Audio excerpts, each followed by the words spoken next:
again. All right. Doesn't even give me a choice to wait. So Sirish, thanks for coming on. I was talking to you before. PodMAX is cool. I've been here probably half a dozen times, and Josh and Eric are good guys. I'm always connecting them with people.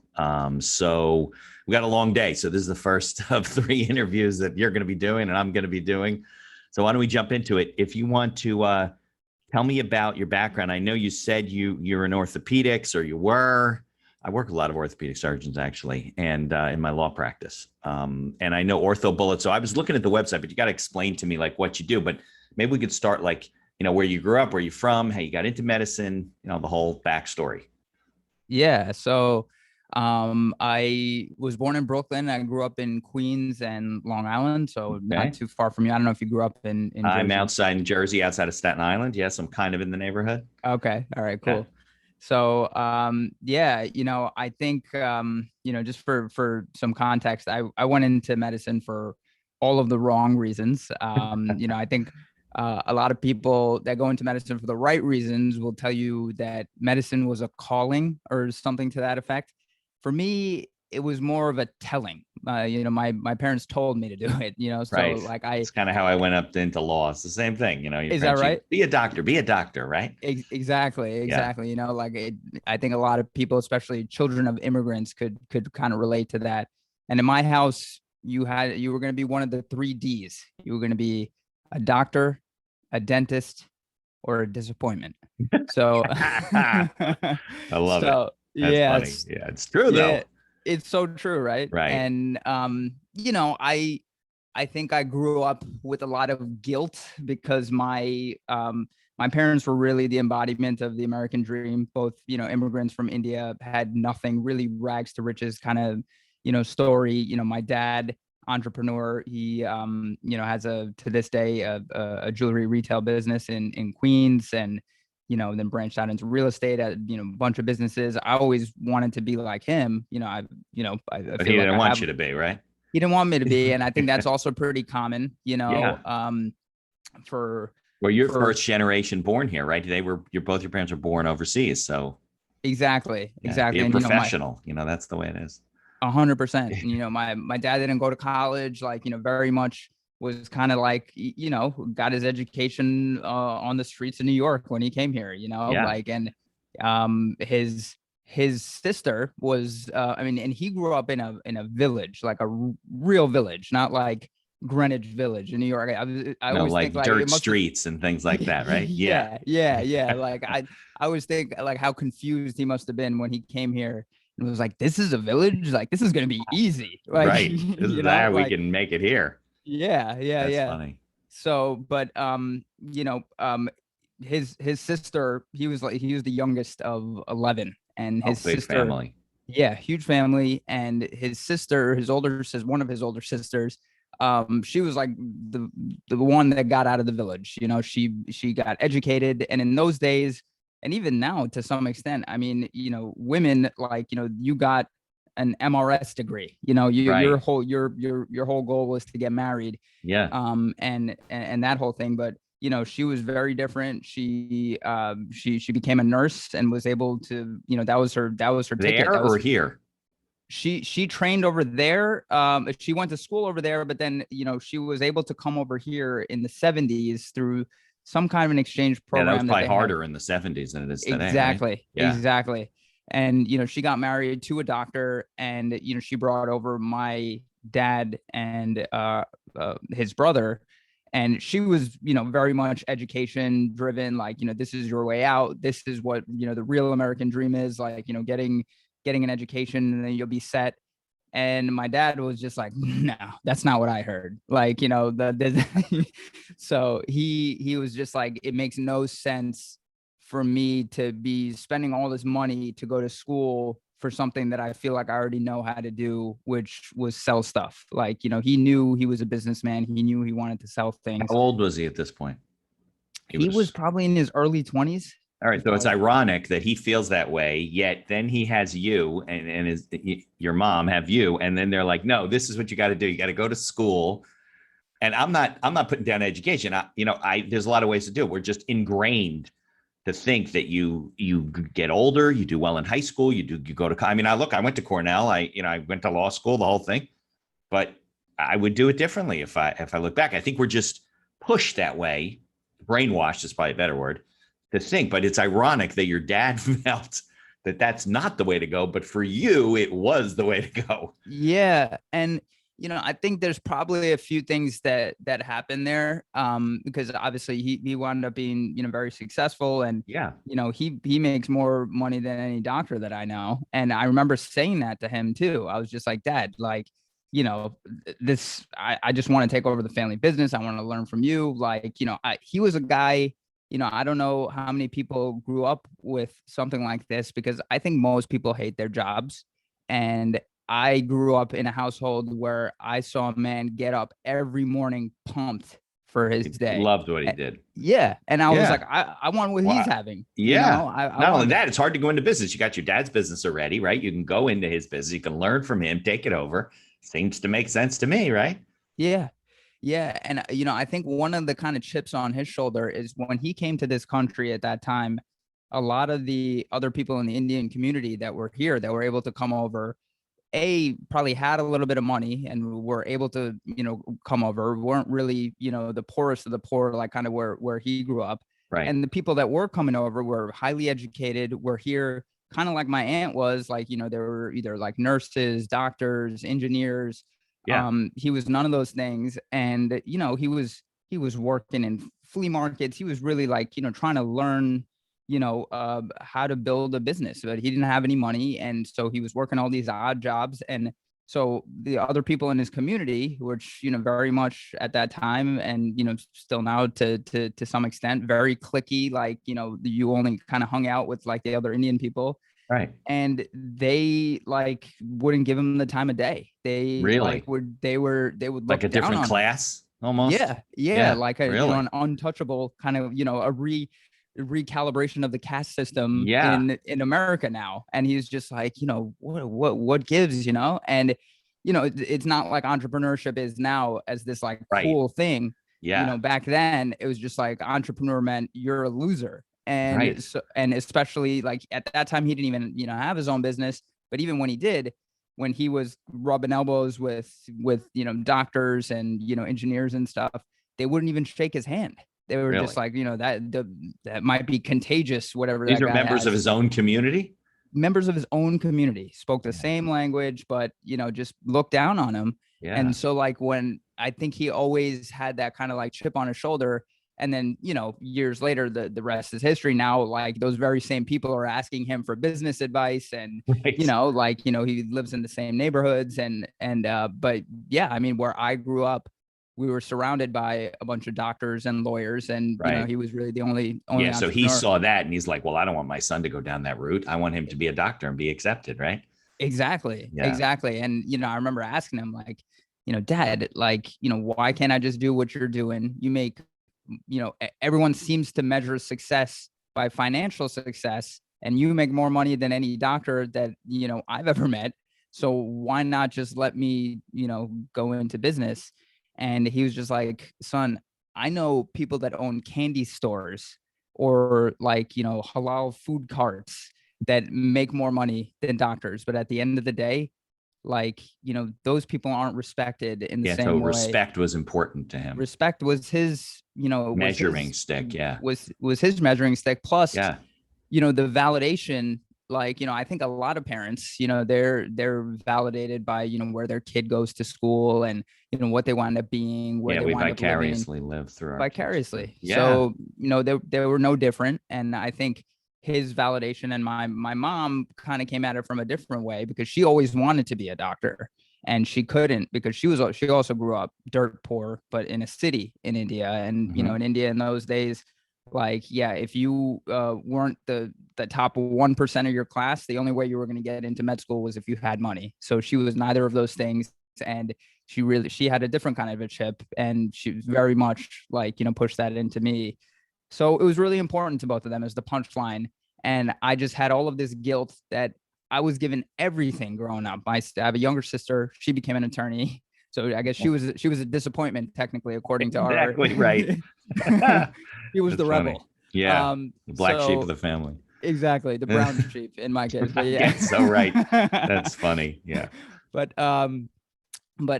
yeah, so I was just like, I feel like the only way that I could pay them back for giving me and my sister everything was to do this thing for them. And I was like, all right, maybe that's my version of Yeah, maybe you'll find sacrifice. yourself, you'll feel better about it. But now, Yeah. ironically, you went into orthopedics. The orthopedic doctors I know, now it's a stressful part of the profession. They work their ass off, the big surgeries. They make more money than any of the doctors. I have some doctors make 3, 4, 5, $10 million a year. They're very stressed. I don't know if they're enjoying their life, Right. but they buy expensive cars and they probably don't have time to drive them. So, Yeah. you know, Yeah. And I realized that at some point, my imposter syndrome was, as you can imagine, on another level. Like when I started medical school, none of my behavior mapped to me being in that moment at that time. Like I always grew up a very creative kid. I excelled, more in, like music and English. Like I was a good writer. I was a musician. I was a drummer growing up, and then I was a DJ in college. Again, those two D's fell under disappointment. I wish, yeah, you're like, you're not going to pursue that as a career, yeah, yeah. And but after college, I was just, I really thought I wanted to be like a recording artist. Like, I was really into hip hop. I really thought I could make it. And, but again, it just came back to feeling this sense of obligation, to my family. And then, I did this program where right out of high school, there are these programs that combine your undergrad education with medical school, and you apply right out of high school. Pretty competitive to get into. And I got into one of these programs at the University of Rochester. You didn't have to take the MCAT, and you were automatically, as long as you maintained a certain GPA, you basically had a free ticket into medical school. So I got into one of these programs, and so it really, I felt like, you're throwing away a winning lottery ticket if you don't take this. So in some ways, I guess I just didn't have the courage to take the risk at the time. Plus, coupled with this kind of family obligation. So I remember my first year of medical school, my advisory dean telling us, like, it's okay, it's normal for you to feel like you don't belong here, in your first year, even your second year a little bit, but at the end of your third year, if you're still feeling this way, then there's something wrong. Okay. And That's good and advice. yeah, I guess so, Yeah. right? But there I was at the end of my third year, like still feeling like, what the F am I doing here? Like this was such a big mistake.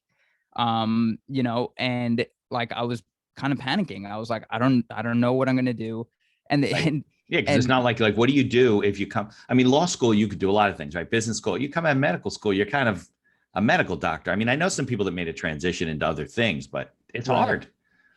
Yeah. And they don't really tell you about any of that stuff. Like, and I didn't know. And for my family, Mitch, like it wasn't even enough just to be a doctor. You had to be like A specialist, a respected, right? doctor. The So leading oncologist in the right. country, and then you'd be respected. Yeah, exactly. So it Yeah, just, became, after a while, I just started sensing a pattern like, oh, this is never going to be enough, right. It's just going to like, keep going, yeah. And either, and I you're have not to happy have. at that point, right? Exactly. Yeah. So is that any way to live your life, where basically you're unhappy and you resent your parents for the rest of your life? Like Yeah. if you have that tough conversation up front, at least, like it's uncomfortable for the moment, but then at least, you're going to be able to live a much happier life. And then if you actually succeed in the thing that you wind up doing, then they're going to come Well, around. then, yeah, obviously, right. But if you don't, you take If it. you But look, don't. it takes a lot of courage,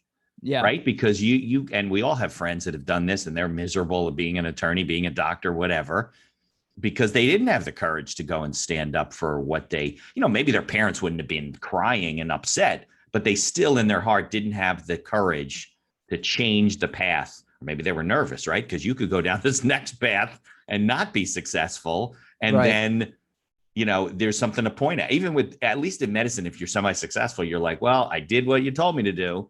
Then you Yeah. change it, and it's like, well, Sirish, why'd you change it? Like this didn't work out. Yeah. So it takes a lot of courage. I got to hand Yeah. it to you because I didn't. I'll be on. I can be completely honest with you on the microphone. I didn't. I followed. I did what I was told. I did as well as I could in school. I got into a good university, although it was like lighting me on fire for 4 years because I was not that, I'd never worked at those kind of levels. My high school wasn't that hard. I don't know how I got in. I probably wouldn't have gotten in today. And then didn't have the choice of law schools that I wanted to, but got into a school that gave me money, whatever. Here I am practicing law. I mean, I would totally do it differently, but I never had the courage to say, I want to do this instead. Yeah, I mean, it took me a long time. It took me a really long time, and what was crazy is I thought I wanted to go into this specialty called physical medicine and rehabilitation, and we used to joke back in the day. I'm sure they still do that. PM&R stood for plenty of money and relaxation. It was like it was my basically in the process of elimination, being like, I don't really like anything. This seemed like an easy. So let's do something that I can make money and not be too stressed, right? Exactly. Like Exactly. you know? Exactly. But, I explained that to my parents that I wanted to go into this field, and they were like, what is that? We've never heard of that. I'm like, neither of you are doctors. It doesn't matter. Like if you haven't heard of it. Right. And they pretty much like, all of their friends now that are doctors, these Indian doctors, they basically, put them up to talking to me, out of this decision to go into this field. They poo-pooed what you wanted to specialize in. Yeah. And they were like, that's not real medicine. Yeah. And that's not good. All these doctors were just like, you're not going to be, as respected. Yeah. You'll make okay money, but you're just not going to, a kid like you. And I'm just like, what does that mean? Like, what is happening here? This is like, like being a DO. I mean, the practice emerged now where DOs are more getting the respect of MDs, but in those days, DO, it's like you went to chiropractic school. You're not even a doctor. So it's the same type of thing, right? 100%. And my wife is a DO, and she still kind of feels that stigma, now and again. And things are changing, and people's perceptions are changing. But it's still, it's brand, right? At the end of the day, well, it totally is. If like I like DOs better than MDs. They seem to be more holistic. Yeah. And and they have a more holistic approach to treatment of medicine, and it's not so, treating what is wrong with you. So I'm glad that the professions are kind of merging. Mm-hmm. But it's hard. I have a lot of friends that were DOs, and they were like, the black sheep of the medical community. Yeah. And I thought they were doing better things than the MDs were. Although all my clients are MDs, are going to hear this thing and be like, what the hell are you talking about? Yeah. Right. Yeah. But what was so crazy. So how old were you? Because the orthopedic stuff and all that specialty, that takes you into your 30s, right? Yeah. So you look pretty young now, so you must have made this change out recently. Yeah. Okay. Well. Yeah. No, I'm actually 65, Mitch. But you look great. No. Brown don't crack. It keeps your skin nice. That's good. No. I'm 35. So but that's if you went through all your specialties, right, through orthopedics, and you became whatever those letters are that all my clients have. I think they finished like their residency, their internship, their specialty in their mid 30s. Yeah. So this must not be too recently that you walked away from. Yeah. And, I still do practice part-time, but I'm slowly making that transition out. But, ultimately, like, how I decided on, orthopedics, it was so crazy. Back to that PM&R thing. Like I was just like, all right, screw everyone. Like, I'm going to do this. Like this, seems right to me. And then I did this rotation, this 4-week rotation in PM&R. It was all right. And then, the last week I was really looking forward to working with this, one guy who, I guess coincidentally in the hospital, like you're doing rounds and stuff. Yeah. And there's this, kind of subspecialty of PM&R called, interventional spine and pain management. They do, injections and, pain management stuff, a lot of procedures. I've had slip bulging discs and got the shots and stuff. So you're familiar. Yeah. And so at the time, this one doctor there, another Indian guy, kind of young, probably, the same age as I am now. And he was probably the highest paid doctor in that entire hospital system. So I was always like intrigued. I was like, this is crazy. This guy PM&R, like, he's doing it, must have an awesome life. And I'm rounding with him. And, we had this little bit of break in between procedures, and he sits me down, and it was so crazy. Cause when I first met him, he was like, do we know each other? And he kind of looks like me too. like, he was a little bit taller, and I was just like, he was like, yeah, Just because you're both Indian, you're like, do we maybe. know? Yeah, probably. We probably People do. meet you and they're like, oh, Sirish, do you know this guy? You're like, Exactly. I know all the Indian people. Yeah, People do there's that like too. over a billion of us. Right. Yeah. They're like, oh, you're Jewish. Do you know this guy? Or you went to Cornell. Do you know? I'm like, no, I don't know these people. What does that have to do with anything? Yeah. But yeah, so I was like, I don't know, yeah, maybe we met in the mirror. I don't know. We kind of looked similar, but I don't know why he felt the need to say this to me. Maybe he saw a little bit of himself in me or something, and he was basically just like, I love my life. I have a great family. I get plenty of time to do stuff that I like to do outside of medicine. I make plenty of money, and I'm just sitting there like, yeah. And then he was like, but, and I was like, what? I was like, no, but. No, wait, this is all good. Yeah. And he was like, if respect is important to you, don't go into this. And I was like, oh man, why did you have to say that? Respect was not important to me, but it's important to everyone else. I don't want to hear that. Why is this? I was like, did my parents send somehow you? Your parents are going to hear this, right? Somehow. But that kind of really just, at that time, it was very important to me what other people thought of me, the whole respect thing. And, to some degree, I think we all, care about those things. But, at the moment, it wears thin after years. Finally you get to the point where you're just like, you know what? I don't care what other people think. I want to do what I want to do, And, I'm much more there now than I was then. And I wish I could talk to that version of myself. But anyway, like I completely switched courses, and I was a very mediocre kind of an applicant for orthopedics. Like, orthopedics is still very a resume. You didn't have a strong application. Yeah, I had very average grades, board scores, all that stuff. Well, you weren't pursuing that all the way through, right? So you weren't like, got to do this, got to do that. Yeah. And the only, isn't there like a matching program, right? Like, so you want to go. You put down your 5 programs, they put down, and there's no match, you got a problem, right? Exactly. And, so at that moment in time, I was at risk of not matching. So I knew that. And I was just like, okay, the only way that I have a shot at this is I take a year out, I do research, I get another degree. So basically I did all these things. I got my, master's of public health. I took this year off, did research in a lab. And that year was actually probably one of the most important years, like as far as, eventually me, changing courses. Like reflecting on things and stuff. You got to take a step back type of thing. Yeah, because, I was doing all this stuff, but I was really afraid of going back into my clinical rotations in my 4th year after taking this time off away from clinical medicine. And, I was trying to do orthopedics. So I was like, I need to somehow like study this stuff during this year. But I was like, realistically, I'm not going to like be looking at textbooks and like, learning this stuff. Like, it just seems awful.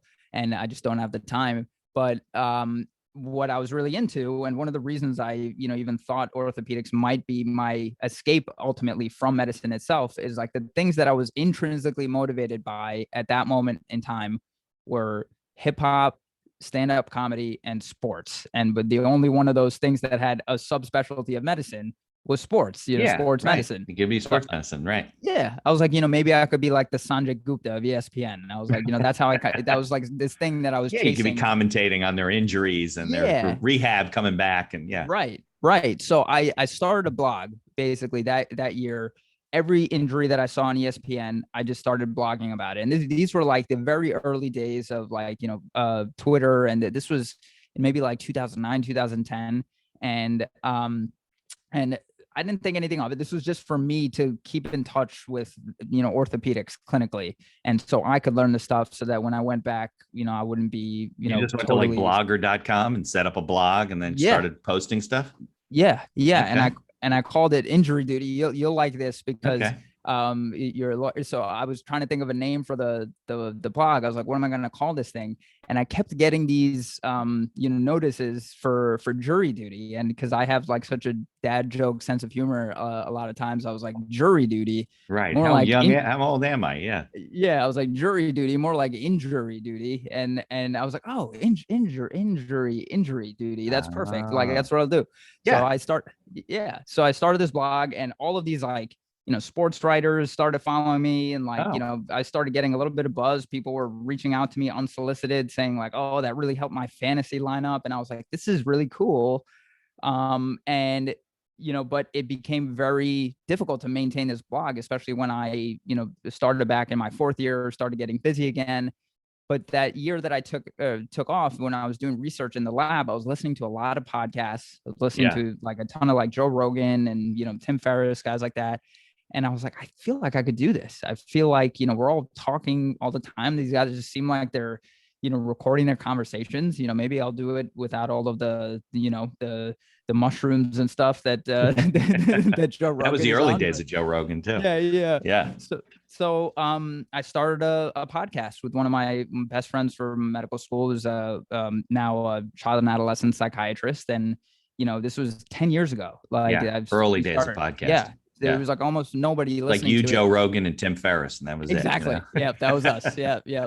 I'd like to think. Right. Yeah. But you're like the unknown Jersey boy, that didn't go to exactly didn't go to California. Exactly. But so he was co-hosting it with you, your friend. Yeah. Okay. And it kind of started off as like a sports, medicine kind of podcast, but then very quickly it just really combined all of these other interests, and we were, doing a lot of storytelling, a lot of, anecdotes from our experience in med school, some funny, some insightful. And, we were getting like thousands of downloads in those days. And we were just like, is this normal? Like, name, and Injury Duty? It was called Laughs by Prescription. That was the name of that. Oh, that's a good name too. Yeah. That was the name of that original podcast. And then, we did it for like, maybe 2 years. And then we both kind of went our separate ways for residency. And, the dream kind of died. Then we were just like, all right, that was a good run. And, he was in Alabama, I was in New York. And, we were like, that was fun. But, I guess, back to reality. Well, so it wasn't like we had Zoom in those days and the infrastructure. So you couldn't just jump on from where you were and just do a podcast. Now you can. It's easy. Yeah, exactly. It was amazing in those days. Yeah, you had to figure out how to set up your RSS feed, and you had to, have the same setup in the same room and stuff. So I'm in the thick of residency, and so is my friend, and I'm just like, I made a huge mistake. Like, I think I'm gonna quit. Like, I just, this was completely, the wrong thing. And ironically enough, like sports medicine was like my least favorite subspecialty of orthopedics. And I was just like, this is just a huge mistake. And then we get a message to our Facebook page. We had a Facebook page for our podcast. And it was a medical student from Poland who basically was just like, there's a ton of us here that have listened to all of your episodes. I know you guys are probably super busy, but you guys got to keep doing it. Did you even know? I guess there weren't a lot of analytics in those days, right? We had no analytics. Poland was downloading the podcast. Yeah, and we just thought that all the numbers that we were seeing were just like spam bots or something. I was like, there's no way anybody's listening to this. Right. And I think of that moment, I call it like dream CPR. It was just like, it just, completely reinvigorated us. And I was just like, and it was the first time I really felt the power of podcasting and social media and the internet, really. Like the fact that somebody an ocean away could be moved enough by stuff that we were just, having a conversation about to reach out to us, to tell us to keep going. And if that didn't happen, I don't know, like, where my, life might have gone. But basically, I was exactly like you said, there was no Zoom, there was no Skype. I was looking for like a remote podcasting solution. And I was listening to a ton of podcasts. You mean because he was in Alabama and you were in New York and you wanted to do this together? Yeah. And I wanted to figure out a way that we could do this. And I was looking for like some app, something that would allow us to do it. And I stumbled across this app called Anchor. This was like late the early days of Anchor. Okay. This was early days of Anchor. Yeah. Late 2015. I think I jumped on 3 months after they launched. Yeah. And when I hopped on, I was thinking like, okay, this is like, podcasting platform, but it was not. It was like very much, it was like a voice Twitter. You were almost like communicating in voicemails. You had 2 minutes to like, tell a story, sing a song, tell a joke, whatever. And then people. It wasn't what it is now. No, it was like almost like a club, like an early version of Clubhouse, but it wasn't like a group of people. It was sounds like kind of audio TikTok. Yeah, it really was. And you're almost like communicating in voicemails. And I didn't really know how many people were on the platform at the time. I was like, I'll give this a try. I don't know that this isn't exactly what I was looking for, but I definitely don't have a lot of time. Maybe 2 minutes is as much as I can really spare right now. Right. So I was literally recording this stuff like in between clinic, in between cases in the operating room. But I was trying to do like some real storytelling on there. Like a lot of people were, like most of social media, they were describing their lunch or like, just meaningless stuff. I was just like, there's Right. a lot of garbage on No, here. but you said that was always in your blood, like entertaining and creating. And Yeah, so, yeah, so that obviously excited you and interested you. exactly. So I broke through the noise pretty quickly, and the Anchor started putting, my stuff on their like editors picks, and they were like tweeting them out, and like I was just like, this is cool, but I didn't really think anything of it.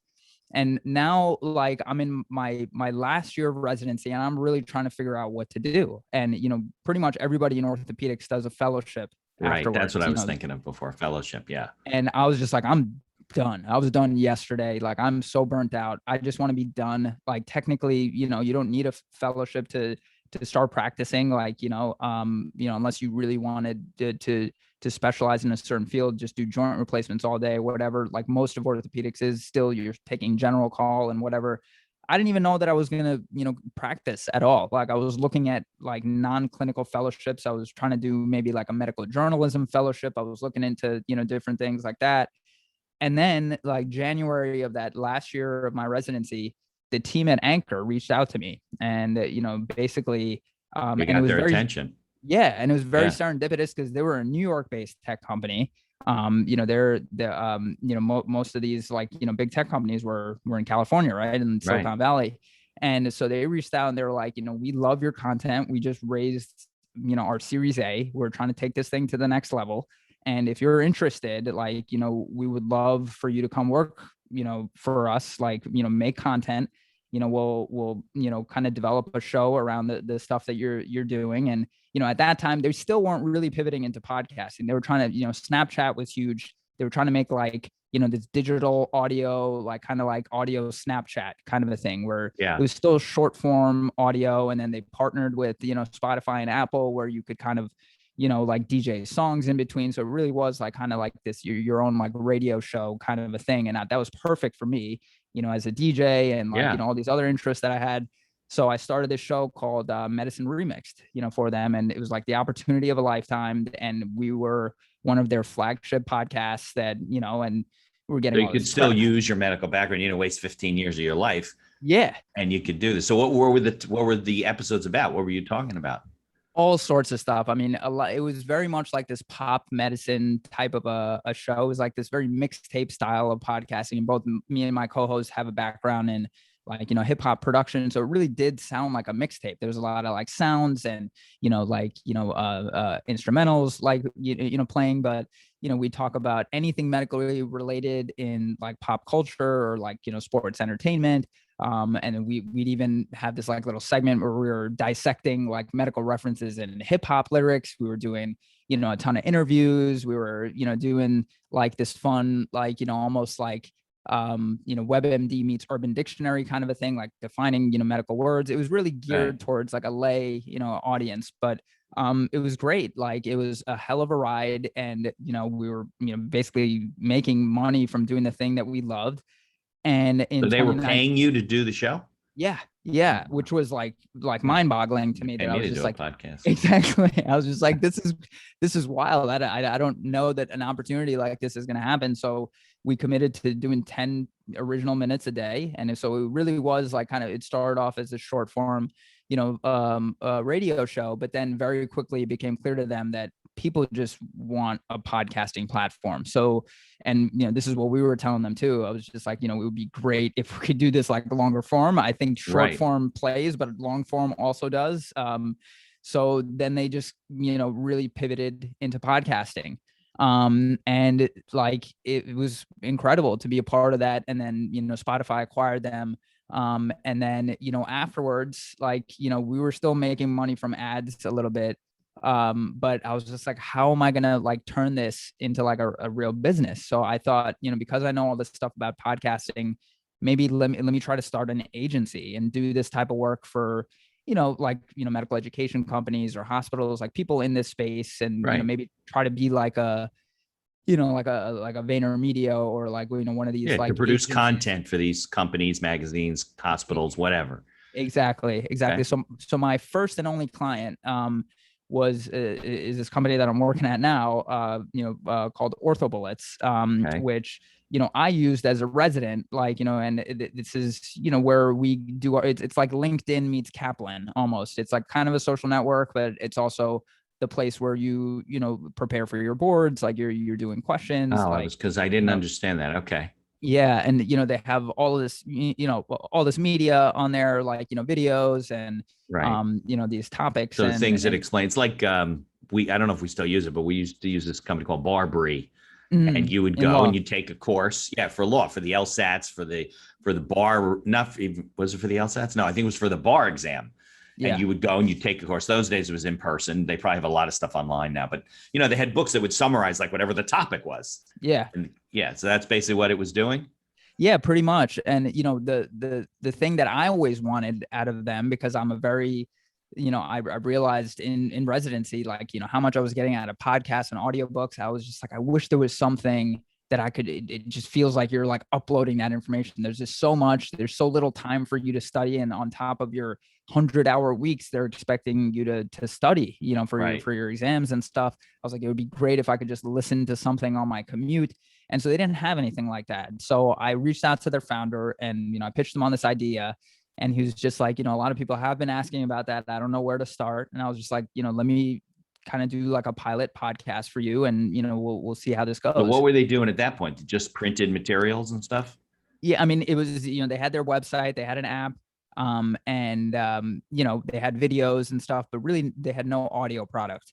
So basically I just adapted their content into like an audio format. It was doing like, multiple choice questions, at the end of it, and took them from 0 to 5 million downloads in like a little over a Wow. year. And Yeah. they're So one of you the could top. download to it in those days, probably was mostly an iPod, and Yeah. you would So download to a player. this was in actually 2018, so not too Oh, so it long was ago. already It was like, phones that were, yeah. Okay. yeah. So you were streaming, it was distributing. I was using Anchor because I was very familiar with that platform and how to build an audience on there and stuff. And then I started consulting a little bit on their social media presence, and I was able to like 20x their following. And I was like, I think I'm pretty good at this. Yeah, it sounds So like it. and yeah, so their founder was just like, can I, can we talk about maybe doing some sort of like an acquisition deal? Like, can I buy your company? I was like, well, as cool as it would seem, it's I don't to have a say, company. I don't really have a It's company. me. I'm just me. Yeah, I'm just like, as cool as it would sound to Right. say I sold my first company. You're my first and only client. So, like, Just I by don't, me. yeah, just buy me, like, Right. make me an offer. And, that, the rest is kind of history. You made me a pretty compelling offer to come on. And I was just like, you know what, this might be my version of business school to really cultivate that self-awareness, to know that, am I really an entrepreneur, or am I better off as like a number 2 or a 3 at a company, or, Right. what, because That's this certainly is, a stepping stone, if anything, right? yeah, Yeah. 100%. So, I'm still practicing, like 25% right now. Like I take like a week of call. Clinical? You're seeing Clinical, yeah. patients? Yeah, I mean, I take call, and like I do mostly like level 3 trauma call, which is So you're basically doing just like, ER stuff and on yeah, call stuff. You don't have like you're not going to a practice where you're seeing patients and you have to keep track of those patients. And yeah. right. So it's just, there's this huge other, side of medicine where, because there's all these hospitals that need coverage, especially Right. like in rural parts of the country. So yeah, so I take call. It's pretty flexible. I could kind of take it whenever I want, and then I spend the rest of my time. Are you still in New York? Are you? I'm in Connecticut now. You're in I'm in Connecticut. Connecticut. Yeah, because my wife works at Yale, and I'm kind of this wild card that is doing this stuff in media, and then Right. slowly trying to phase out of But it sounds like a clinical good. It's. I know the story's not over, but right. So Yeah, we'll circle back when we're both in our 70s or something. But yeah, it sounds like you went down this medical path and maybe reluctantly, right? But you are using some of your training and your knowledge, certainly of hmm the medical bit. I mean, you're not wasting all of that. yeah, You're kind of finding a way to use it and be happy about it, as opposed to, right. yeah. Yeah, so I think, very on brand to the accidental entrepreneur. Definitely the accidental part. I can definitely relate a lot Well, part of to it's that. accidental, but part of it's more intentional than you think, right? Because That's you were true. kind of looking for this thing. You're like, I like this, whatever. I mean, I'm kind of in the same boat. Like I went down a road in law. There's a lot of law I don't like to do. I like to do work for business owners and get them set up and contracts and their transactional work and growing them and helping them with their business plans. But I'm an entrepreneur at heart, and the podcast is it's a release. It's an outlet. I'm sure yours is too, right? To get on the mic and to talk about things, to produce the content. I like the creative side of it, and it sounds like you do too. 100%. Yeah. Yeah. So I know, because I saw the thing pop up from Sophie that we're running out of time, but tell me what the future looks like. Like, what are you working on now? Where do you see this stuff going? I mean, let's put the clinical stuff aside, because that's like your odd job to support your family, but you know what I mean?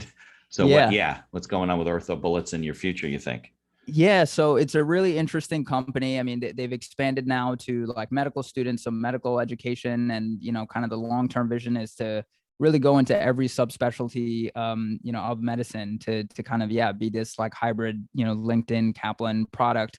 But then I think the long-term vision is to kind of create this affiliate business that almost like a Match.com for patients and doctors, because they do really well SEO and SEM wise, like because they're like, if they're not number one, they're like in the top 3 for any fracture that you Google. So like patients are Googling this stuff in the ER. Like if you Google like femoral neck fracture, OrthoBullets comes up.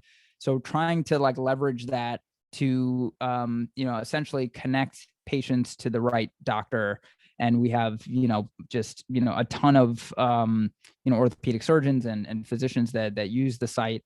So that's kind of like the long-term vision of it. And for me right now, really my day-to-day is really helping them with marketing and expanding their podcasting network. We just launched their medical student podcast. And so we're really building like a podcast network, which is something that I always wanted to do. We just didn't have the resources. So I'm really learning how to do that. And I think you're not the guy going on the mic for all the podcasts. You're building and promoting them. Right. For some of them I am, and others, just kind of assembling the systems behind it. But yeah, I mean, I think that was always something that I wanted to do in the future. So I still aspire to be this entrepreneur. Right now I'm more of like an intrapreneur, I guess is the term. Right. But maybe company. At some point you spin out and you'll be a podcast platform for the medical community. I don't know. Exactly. So yeah, we'll definitely have to keep in touch, and absolutely, I'll keep you posted on where things are going. But this was awesome. Thanks so much. I appreciate it, Sirish. So so I appreciate coming on. We'll get back to the main room, and be sure to you'll send me all kinds of links, whatever you want me to include in the show notes. And this is probably coming out like, actually I can stop